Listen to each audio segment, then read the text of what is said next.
അടിമാലി മണ്ണിടിച്ചിൽ അപകടത്തിൽ വിശദീകരണവുമായി ദേശീയപാത അതോറിറ്റി. സ്ഥലത്ത് നിർമ്മാണ പ്രവർത്തനങ്ങൾ നടന്നിരുന്നില്ല. പ്രദേശത്ത് മണ്ണിടിച്ചിൽ സാധ്യതയുള്ളതിനാൽ സമീപവാസികളോട് മാറി താമസിക്കാൻ ജില്ലാ ഭരണകൂടം നിർദ്ദേശം നൽകിയതാണ്. സുരക്ഷാ നിർദ്ദേശങ്ങൾ ഗൌരവത്തിൽ കാണണമെന്നും ദേശീയപാത അതോറിറ്റി അറിയിച്ചു. സിജോ വർഗീസ് വിവരങ്ങൾ നൽകും. സിജോ, ഈ അപകടവുമായി ബന്ധപ്പെട്ട ദേശീയപാത അതോറിറ്റിക്കെതിരെ വലിയ വിമർശനങ്ങൾ ഉയരുമ്പോഴാണ് ഇത്തരത്തിലൊരു വിശദീകരണവുമായി ദേശീയപാത അതോറിറ്റി വരുന്നത്. അവിടെ നിലവിൽ മറ്റ് നിർമ്മാണ പ്രവർത്തനങ്ങൾ നടക്കുന്നില്ല എന്നുള്ള ന്യായീകരണമാണോ ദേശീയ അതോറിറ്റി പറയുന്നത്?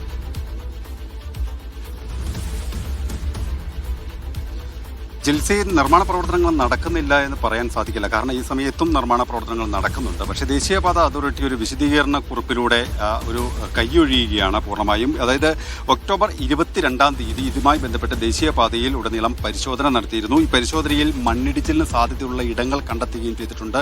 അതുമായി ബന്ധപ്പെട്ട് ആ ഇടങ്ങളിൽ പരിശോധന നടത്തി ജില്ലാ ദുരന്ത നിവാരണ അതോറിറ്റിക്ക് റിപ്പോർട്ട് കൈമാറുകയും ചെയ്തിട്ടുണ്ട്. തുടർന്ന് ജില്ലാ കളക്ടറുടെ നിർദ്ദേശാനുസരണം ഈ മണ്ണിടിച്ചിൽ സാധ്യതയുള്ള പ്രദേശങ്ങളിൽ നിന്ന് ആളുകളെ ഒഴിപ്പിക്കണം അല്ലെങ്കിൽ മാറ്റി പാർപ്പിക്കണം എന്ന് പറയുകയും അതനുസരിച്ച് പഞ്ചായത്തിന് നിർദ്ദേശം നൽകുകയും ചെയ്തു. പഞ്ചായത്ത് അടിസ്ഥാനത്തിൽ അവിടെ ആളുകൾക്ക് നോട്ടീസ് മുഖേന അത് അറിയിപ്പായി നൽകുകയും ചെയ്തു എന്നാണ് വിശദീകരണക്കുറിപ്പിൽ പറയുന്നത്. അതിനുശേഷം പിന്നീട് ആളുകളെ ഇവിടെ നിന്ന് ക്യാമ്പുകളിലേക്ക് മാറ്റിയിട്ടുണ്ടായിരുന്നു. ക്യാമ്പുകളിൽ നിന്ന് മാറുന്നതിനിടയിൽ ഇത്തരത്തിൽ ബിജുവും ഭാര്യയും സ്വകാര്യമായിട്ടുള്ള വ്യക്തിപരമായിട്ടുള്ള ചില ആവശ്യങ്ങളൊക്കെ വീട്ടിലേക്ക് എത്തിയപ്പോഴാണ് ഇത്തരത്തിൽ അപകടം സംഭവിച്ചത് എന്നുള്ള ഒരു വിശദീകരണമാണ് ഈ കുറിപ്പിലൂടെ പ്രധാനമായും പറയുന്നത്. അപകട സാധ്യതയുള്ള ഇടങ്ങളെ സംബന്ധിച്ച് അല്ലെങ്കിൽ ഈ ഇടങ്ങളെ സംബന്ധിച്ച് വ്യക്തമായി നോട്ട് ചെയ്തിട്ടുള്ളതാണ്. അത് മുന്നറിയിപ്പ് നൽകിയിട്ടുള്ളതാണ് എന്നും പ്രധാനമായിട്ടും ഇവർ പറയുകയും ചെയ്യുന്നുണ്ട്. ഇതുമായി ബന്ധപ്പെട്ട് ഗതാഗത നിയന്ത്രണം അടക്കം ഏർപ്പെടുത്തുകയും ചെയ്തിട്ടുണ്ട് എന്നും ഇവർ പറയുന്നുണ്ട്. എന്തായാലും ഇതുമായി ബന്ധപ്പെട്ട് നിർമ്മാണ പ്രവർത്തനങ്ങൾ നടക്കുന്നില്ല എന്നുള്ള ഒരു കാര്യം പറയുന്നത് ശരിയല്ല. നിർമ്മാണ പ്രവർത്തനങ്ങൾ നടക്കുന്നുണ്ട്, മുൻകരുതൽ നടപടികൾ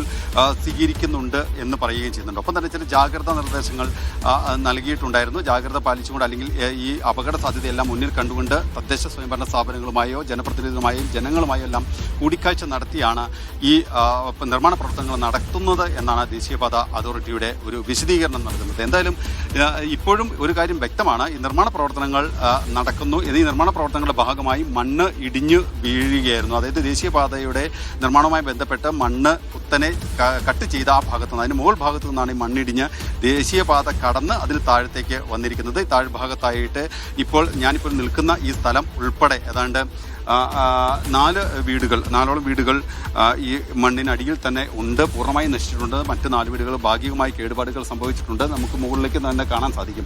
ഈ ഭാഗത്ത് ദേശീയപാതയുടെ നിർമ്മാണ പ്രവർത്തനം നടന്നില്ല എന്ന് ഏത് തരത്തിലാണ് അവർ പറയുക എന്ന് നമുക്ക് മനസ്സിലാവുന്നില്ല. കാരണം അവിടെ നിർമ്മാണ പ്രവർത്തനങ്ങൾ നടന്നിട്ടുണ്ട്. നിർമ്മാണ പ്രവർത്തനം നടന്നിരിക്കുന്നതിൻ്റെ ഭാഗമായി തന്നെ ആ നിർമ്മാണ പ്രവർത്തനങ്ങൾ കോൺക്രീറ്റ് പാളികൾ ഉൾപ്പെടെ തകർത്താണ് ഈ മണ്ണ് ഇപ്പുറത്തേക്ക് കടന്നു പോന്നിരിക്കുന്നത്. ഈ ഭാഗത്തായിട്ട് നിരവധി വീടുകൾക്ക് കേടുപാടുകൾ സംഭവിച്ചിട്ടുണ്ട്.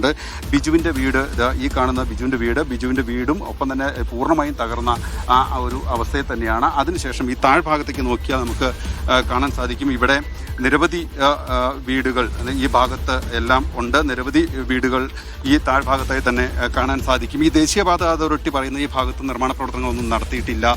ഈ സമയത്ത് അവർക്ക് ജാഗ്രതാ നിർദ്ദേശം നൽകിയിരുന്നു എന്നൊക്കെയാണ് അവർ പറയുന്നത്. അങ്ങനെയല്ല, കഴിഞ്ഞ കുറേ ദിവസക്കാലമായിട്ട് അവിടെ ഒരു ഭീകരമായ അന്തരീക്ഷം നമുക്കവിടെ നിലനിൽക്കുന്നുണ്ട്. അവിടെ വിള്ളലുണ്ടായിട്ടുണ്ട്. അതിന് വേണ്ടുന്ന പഞ്ചായത്തിന്റെ സിജോ വർഗീസാണ് വിവരങ്ങൾ നൽകിയത്.